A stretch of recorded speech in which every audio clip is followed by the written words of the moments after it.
Hello and welcome to ashford.com. You are watching an interesting video on a mechanism in the human brain which blocks unwanted memories was located by researchers.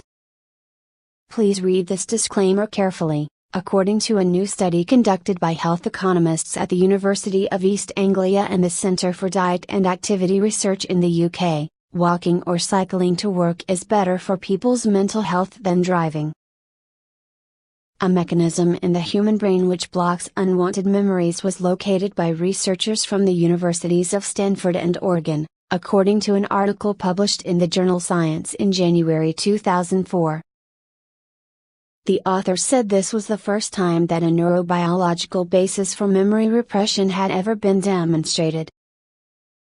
The study was led by Michael Anderson, of the University of Oregon, and John Gabrieli, of Stanford University. Sigmund Freud, over 100 years ago, was convinced that humans had a voluntary repression mechanism that pushes memories out of consciousness. Since Freud's time, the idea of memory repression became a highly controversial and vague idea, partly because nobody could really imagine how such a process would occur in the brain. However, the authors believe that it may be more commonly applied than people think. Anderson explained, often in life we encounter reminders of things we'd rather not think about. We have all had that experience at some point, the experience of seeing something that reminds us of an unwanted memory, leading us to wince briefly but just as quickly to put the recollection out of mind. How do human beings do this? The process of unblocking memories is not just limited to traumatic events, it is applied widely, whenever somebody is distracted by memories, be they pleasant or unpleasant ones. Anderson added, this active forgetting process is a basic mechanism we use to exclude any kind of distracting memories so we can concentrate on our tasks at hand. To mimic the process that occurs in the brain in the laboratory, the researchers tested volunteers using a procedure Anderson created. The participants first learned pairs of words, such as jaw gum, or steam train, or ordeal roach. They were then given the first member of each word pair and asked to either suppress awareness of the second word or to think of it.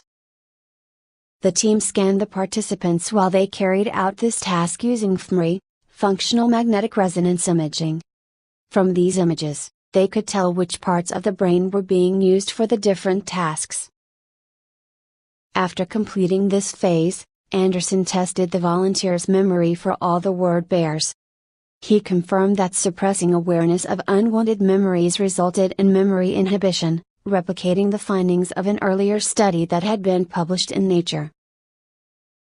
The researchers described what the fMRI images revealed about the participants' brain activity while recalling or suppressing memories as astonishing. They claim their study revealed for the first time compelling neurobiological evidence of a new idea about how memory repression occurs. They said that what occurs is quite simple. Unwanted memories can be suppressed with brain areas similar to that used when we try to stop overt physical actions. In other words, the brain systems we use to stop an arm in mid-motion could also be utilized to inhibit or stop an undesired memory retrieval.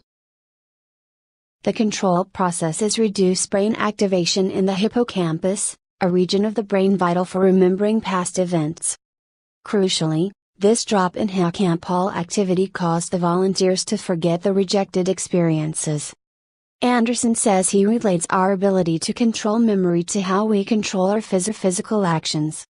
He gives as an example the time he knocked a plant off his windowsill. As I saw the plant falling off the sill out of the corner of my eye, I reflexively went to catch it. At the very last second, I stopped myself, midstream, when I realized that the plant was a cactus.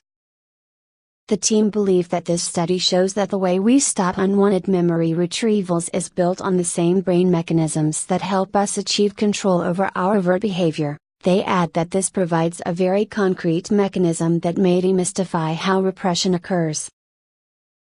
Anderson and Gabrieli were able to predict how much forgetting their volunteers would experience by examining how active their prefrontal cortex was when they attempted to suppress memories.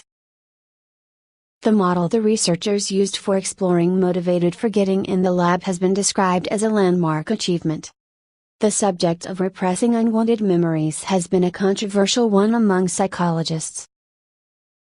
Scientists are now better able to understand the cognitive and neural mechanisms people use when dealing with the memory after effects of a traumatic experience, and how these mechanisms break down as they do in, for example, PTSD, post-traumatic stress disorder. Further studies are required to examine the role of these mechanisms in blocking emotional experiences, Anderson stressed. This study focused on the suppression of relatively neutral events. However, their findings provide a well-grounded hypothesis for how some individuals may come to forget unwanted memories of disagreeable life experiences. Anderson explained to me what's most important is achieving a better understanding of how we learn to adapt mental function in response to traumatic life experience. Survivors of natural disasters, crime, acts of terror such as 9/11, the loss of someone close all undergo a process that may continue for a very long time, a process of learning to adjust both physically and mentally to those events. Now we have a specific neurobiological model of the mechanisms by which people normally adapt how their memories respond to the environment. My goal is to expand on this model so we can better understand these important experiences. References